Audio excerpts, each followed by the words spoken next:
Well, after what has been a crazy final round of the 2025 season so far, today in this video, I thought I'd go back and look at some of the most insane and thrilling final rounds to AFL seasons gone past over the last 20 years. Now, we still have to wait until Wednesday to know for sure how the final round will play out between Essendon and Gold Coast, but let's take a look in the meantime at some of the more exciting finishes to the home and away seasons in years gone past. Starting the count at number 10, we have the 2007 AFL season. Now, coming into the final round, we had a total of 6 sides still fighting for a spot in either the top 4 or the top 8. The round started on a Friday night where Collingwood took on Adelaide, and the Crows spoiled Collingwood's top 4 wishes to book themselves a spot in September ahead of St Kilda. The Eagles then locked in a top 4 spot the following day in one of the more crazy games of footy you'll ever see.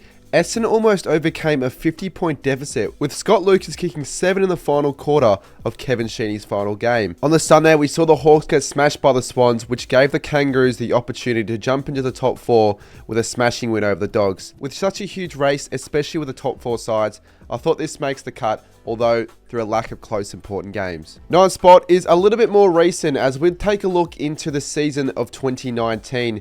Now, heading into the final round, it seemed like the top 4 was pretty set, with Collingwood relying on an upset result to make it into the top 4. The Pies got their win over the Bombers to hope for a miracle, and then all the attention was turned onto Saturday night between West Coast and Hawthorn.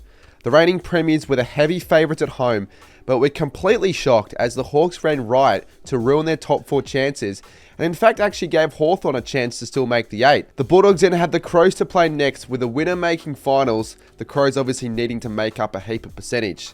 As expected though, the Dogs were too strong, and they won by 34 points in Ballarat. For this, it meant that the Hawthorn were out of the 8, the Bulldogs made the 8, and with Richmond's win over Brisbane at the MCG, it also ensured that they finished in the top 4, with West Coast being the big chokers of the round, finishing 5th. 4 years later, we have number 8th position, and this is the final round of the 2023 AFL season. Now, unlike some other years, this year the top 4 was fully locked in, with just one spot remaining for 8th place, this one being between the Bulldogs and the Giants. Now, the Dogs did what they needed to. They got the win over Geelong at GMHBA Stadium after the Cats knew that their final chances were all but over, with them relying on the final game, hoping that the Giants would lose.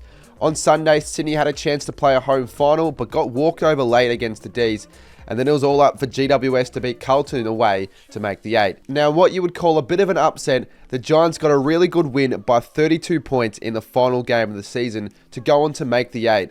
But to add a little bit more excitement to it, the Giants could have played a home final if they made up an extra 0.7%, which made myself as a St Kilda porter even more nervous. Also, having Charlie Curnow win the Coleman medal in the final game added to that drama and a bit of excitement. In at number 7 is the earliest entry into this list, and that was the 2005 AFL season. Now, the top 4 was locked in just like 2023, but there was an unbelievable 5 teams fighting for 2 more remaining spots in the top 8. The round started between the Dogs and the bottom 2 Pies, and the Dogs got a 41-point win to keep their top 8 chance alive. On Saturday, Adelaide went to Subiaco to upset the Eagles and to steal the minor premiership of them. That was actually their first one they won in their history. Now, later that night, there was a huge game between Port Adelaide and Freo, with the winner of that game locking in a spot in the top 8. The Power went on to win the game by 45 points. Now, heading to Sunday, and what makes a final round even better is having an important match in the final game of the round. Melbourne needed to beat Essendon in the final game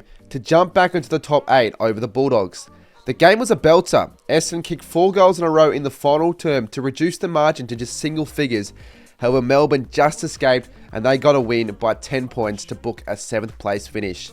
This is the first year to have an important close game on the final Sunday of the round. Now, for number 6 spot, we have the 2021 season, one where more people would certainly remember, and there was so much on the line heading into the final round, with the Bulldogs and Brisbane both fighting for a top 4 spot, and GWS, Essendon, Freo and West Coast still all being in contention for the final 2 spots in the 8. Now, the round started on a Friday night with the Bulldogs playing Port Adelaide, who also had a home top 2 final to play for, and the game, well, it was a belter, but the Dogs fell short by 2 points and now had to hope the Lions didn't overtake him, with Port Adelaide locking a top 2 spot. On Saturday, Brisbane faced West Coast, who themselves had very slim top 8 chances, but it was the Lions that needed to win by around 33 points to make up enough percentage over the Bulldogs to go into the top 4. This would have been one of the more thrilling 30+ point games you'll ever see, with Brisbane scoring the winning points with less than a minute to go, just doing enough to finish in the top 4. The Bulldogs, after being in the top 5 all year, drop out for the first time in heartbreaking fashion. Later in the day, Geelong took on Melbourne, with the winner being the minor premiers, and Melbourne were down by as much as 44 points at the Cattery, but somehow came back and won, with Max Gawn kicking the winning goal after the siren, locking them at the minor premiership for the first time in 57 years. There was still heaps to play for on the Sunday, with Freo needing to beat St Kilda to give themselves a slim chance at playing finals. However, they lost the game by 57 points, making the following game a bit pointless. Essendon were locked in the 8.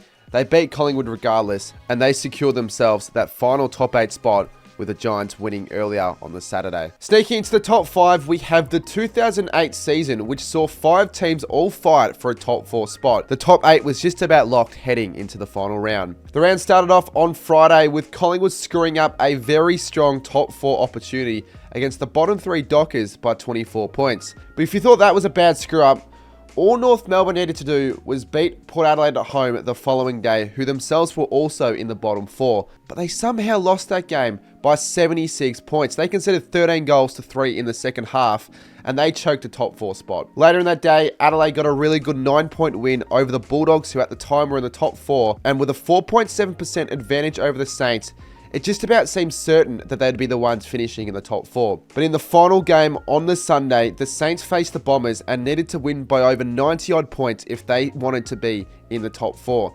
And unbelievably, they managed to do so. They tore Essendon a new one and got the win by a whopping 108 points in what would probably be the most exciting 100-point game you'll ever see. Collingwood ended up finishing 8th, but to put things into perspective with how close this top 4 race was, if they had won that game against the Dockers, they would have finished 4th. Next up in 4th place, we've got the craziness that was the 2013 AFL season. Now, if you looked at the round 22 ladder, how it is here, you'd be mistaken to think that no sides would be able to jump into the 8, and there'd be really no contention at all. There'd be nothing to play for. Whilst that might be the case for the top 4, thanks to Essendon that year controversially having their involvement in all the drug scandal crap, their 56 points on the ladder meant nothing, as they were stripped a spot of competing in the finals. Therefore, Carlton, Brisbane, North and Adelaide all had one more chance, as there was one final spot for all these sides to make it into the 8. Now, it all started with a thrilling game at the Cattery, the Lions playing Geelong needing to win to give themselves still a chance at the 8.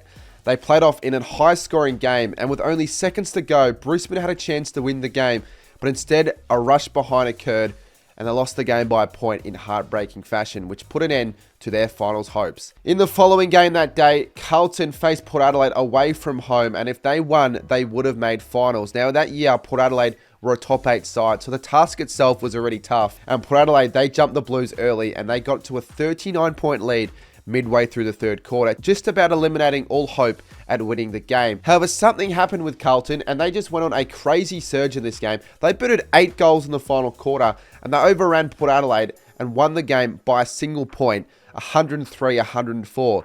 This crazy win for the Blues cemented them 8th spot, and just due to the sheer brilliance in how they did it, I just thought as a whole round, this deserved a high spot in this list. Had the Blues lost though, North Melbourne would have been the club that would have made finals in 2013. Kicking off the top 3, and it's the most recent addition to this list, with this one being the 2024 AFL season. Now, heading into the final round, the top 4 was just about almost certainly set, with Geelong, all they needed to do was beat West Coast, and let's be honest, that was an easy task. They did it by just about 100 points. However, there were still 3 spots up for grabs between the Bulldogs, Hawthorn, Carlton and Fremantle. Hawthorn made the most of their opportunity, and they couldn't have made it any easier for them, with a whopping 124-point win over North Melbourne, only leaving 2 spots open for the 8. The Dogs then had a do-or-die clash on the Sunday over the Giants in Ballarat, and the Dogs stormed home in the final quarter to win the game by 37 points, which also ended the Giants' top 2 aspirations, and this also cemented the Bulldogs a spot in the 8. What is it with the Bulldogs always leaving it to the final round to make the top 8 or the top 4? I feel like they do it every single year, but with that, the Dogs made the finals, and then it came down to the following game as the Blues took on the Saints and just simply needed to win. This game turned out to be an absolute thriller. Both sides threw everything at each other, and less than 20 seconds left, Jack Higgins snaps through a goal, and the Saints go on to beat the Blues by 2 points in the most thrilling affair, giving the Dockers one more lifeline. So it all came down to the final game. This was on the Sunday night. The Dockers needed to win this game, and they'd be finishing top 8. And with them losing their last 3 games, they ultimately weren't mature enough in this one. In the last quarter, they dropped it, and the Power went on to win by 20 points to lock in for themselves a top 2 spot. And Carlton, even after losing that game against St Kilda, they got a lifeline themselves to finish 8th. And Freo, after losing the final 4 games of the 2024 season, they went on to miss the 8 in its entirety. For the number 2 spot, we go back and take a look at the 2017 AFL season, with sides both fighting for the 8 but also for the 4. Now, the drama all started early on the Saturday with Melbourne, who at the time was 7th. All they needed to do was just win over a lowly placed Collingwood, and this would have locked them in their first finals appearance in 11 years. The D's, though, conceded 6 goals to 1 in the first quarter, and they just simply shat the bed, as they were upset in a brutal way, now needing to rely on other results if they wanted to still play finals. On the Saturday, Port Adelaide and Sydney won by over 100 points, with Port gaining that extra 0.5%, hoping that the Tigers would lose the following day to have a chance of finishing top 4. On the Sunday, all 3 games were just as important as each other, and it started between Essendon and Freo. Now, Essendon needed to simply just win, and they would have been in. However, if they lost the game, Melbourne would have made finals, and technically, St Kilda could have snuck in. Freo got within 10 points in what turned out to be a closer game than expected, but the Bombers got the job done and booked in a September appearance with a 15-point win. Then in the following game, the Tigers got a good win and locked in a top 4 berth after beating the Saints by 41 points, with it all coming down to the final Sunday game to see who makes finals. That's what you want. You want it all to come down to the final game of the round. In the final game at Subiaco Oval, West Coast needed to beat Adelaide by approximately 3 goals to jump Melbourne on the ladder and finished 8th. And like in some of the other games featured so far, this one came down to the absolute wire, and the Eagles just won the game by enough to overtake Melbourne in 8th position. And with all that said and done, of course the number 1 position has to go to the 2022 season, round 23, and with just how dramatic the ending of that final round was. Now, leading into this round, the Bulldogs, again for God's sakes, and Carlton were both in contention to make up the final 8 spot, and we also had a total of 5 teams playing out for 3 spots in the top 4, with Geelong being the only side in the top 4, locking in a top spot. On Friday night, Brisbane played Melbourne at the Gabba, with the winner of that game locking in the 2nd spot of the top 4. And in a shock result away, Brisbane were embarrassed. Melbourne won the game by 58 points, which ended up being enough for them to push into the top 2. On Saturday, Freo had a job to do, and that was just to beat the Giants away and hope other results would go their way, and that's what they did.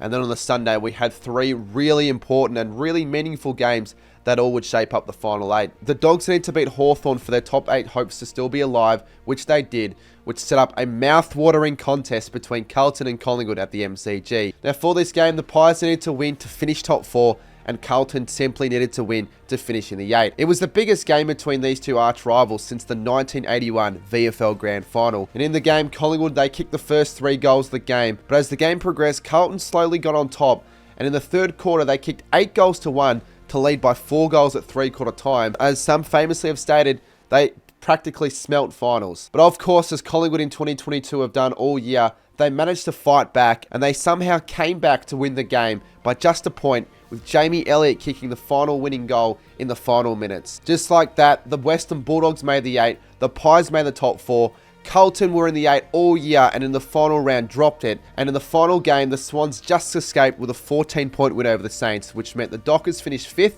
and Sydney finished 3rd in what had to be the greatest final day of any home and away season. Let me know what changes you would make to this list, and potentially, I mean, who knows, if Essendon somehow beat the Suns, it would probably end up being the greatest final round we've ever seen in the 2025 season. I've got more videos like this coming, maybe more so in the off season, but I'm really passionate about this sort of content, going back, looking at the past. I've got more coming up this week with the stadium experience. I've got my finals predictions. I'm going to the State of Origin game. Hopefully you enjoyed though. Make sure you hit that like button, and I'll see you very soon for some more content.